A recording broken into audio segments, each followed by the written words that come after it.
안녕. За өнөөдөр Японы энэ пудинг хамтдаа идцгээе.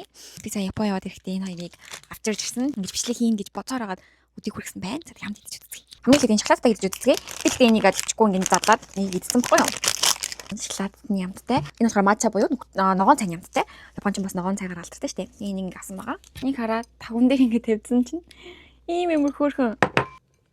Оо. Энийг хараа ийм хоёр. Харагдаж байна уу? Тэгэхэд энэ ногоон цайнаас нь хэлж идэж үзье. За ийм. Доотлох ногоон цайтай, дээдлэх шоколад ямттай байна. Ногоон цай чинь нөгөө жоохон гашуунтай дээ шүү дээ. Гэтэл энэ юу тийм гашуунтай байхгүй байна. Шоколадтай ингэж үзье.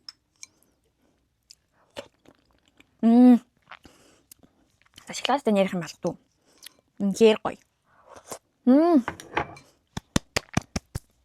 Шоколад амар гоё юмтай байна. Тэгээ нүгцаач гэсэн амар гоё юмтай. Цаагүй хоёр амтай авчирсан байгаа. Энэ хоёр нь амар гоё юмтай байна. Та нар ч гэсэндээ Япон явах юм уу? Эсвэл Японы пудинг байвал идэж үзээрэй. Ямар гоё юмтай юм бэ шүү. Дараагийн хамшлаг болцгий баяртай.